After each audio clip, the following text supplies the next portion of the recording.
Hello everyone. I hope everyone has had a great weekend.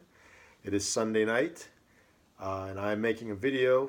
This video is going to be what I like to call a building block video.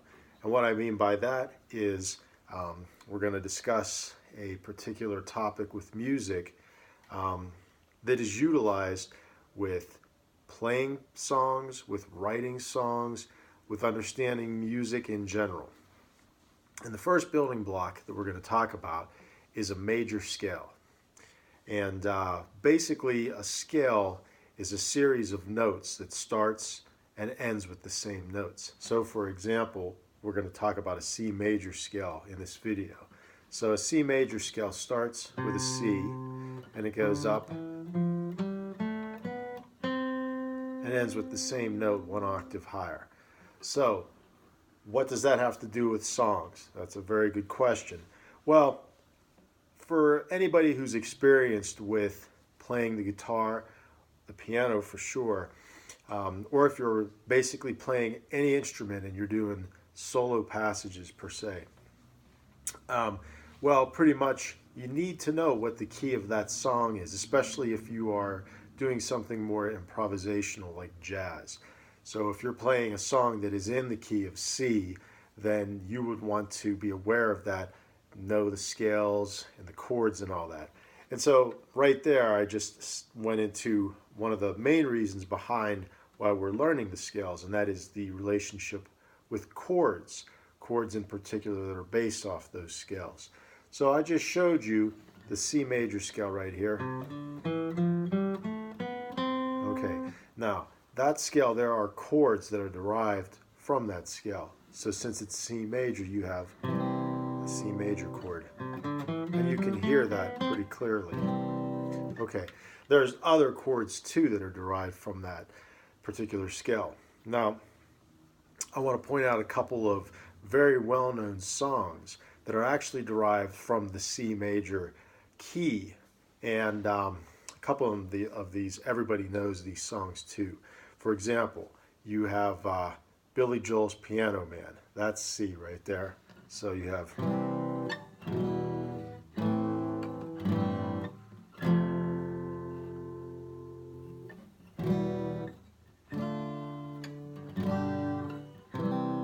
So you hear right there, you started with C, and then you went down, and eventually you ended back on C. So that's kind of the clear-cut sign. The chord that you start with in a particular song and the chord that you start with when the passage repeats, 9 times out of 10 is what key that song is mostly going to be in.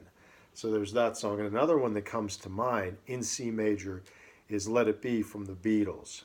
So you have, I gotta remember it. Okay, that's it.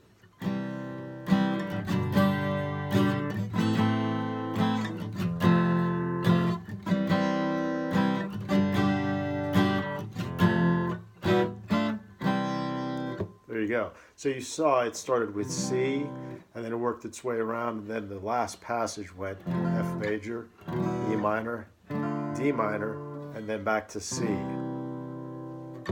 So that's why we're pretty much going to learn the scales. And so let's identify the C major scale and start to work on being able to play it, being able to understand which chords are derived from it, and just get the chords and the scale into our minds a little bit more. So pretty much this is one form of the C major scale that we're going to start with. Okay, and I'll try to make this so you can see this pretty clearly. So you have the C right there. That I'm using my second finger, and I have that on the 3rd fret, 5th string. And so when I say 5th string, the bottom string is 1, then the next one is 2, then it's the 3rd string, 4th string, 5th string, and the lowest string is the 6th string, just for clarification. So we have that note right there, which is the C.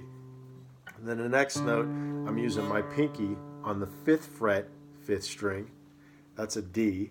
And then we go up to the 4th string, C, and I have my first finger on the 2nd fret, 4th string. Then I have my 2nd finger, 3rd fret, 4th string.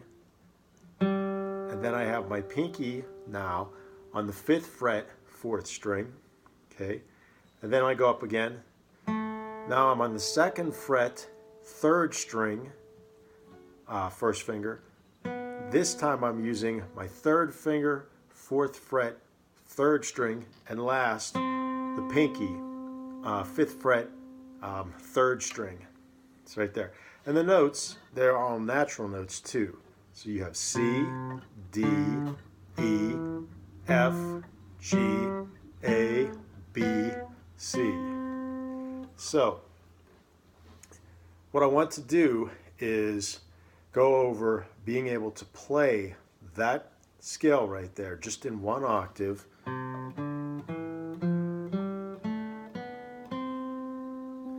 And I think it makes sense to just focus on going from the bottom to the top. In other words, just playing it this direction.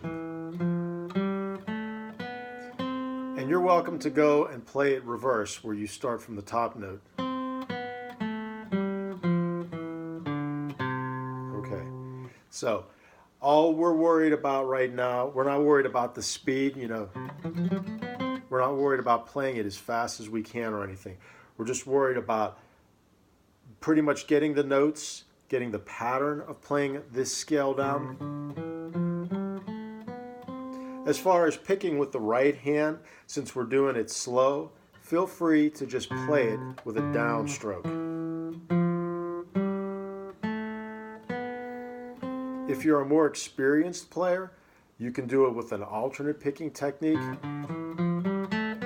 Alternate means you go down on the first note, and you go up on the second note, then down, then up, then down, just like that.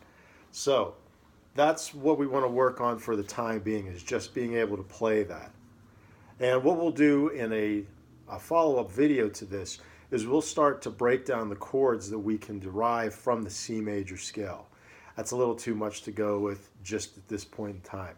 So the exercise is to practice with those fingerings I gave you, and please feel free to watch this video again, is practice just the C major scale going up. Make sure that you're comfortable playing that. If you at any point in time feel any kind of strain or your hand is not comfortable, whether it's your left hand or your right hand, please take a break. Do not push yourself. Having fun with learning and playing the guitar or any instrument, pain is not something that's a part of that. We do not want that to happen. So that's pretty much the conclusion to this video. Please feel free to subscribe by clicking on the red button that is labeled subscribe, and I'll have more videos coming in the very near future. Thank you and take care.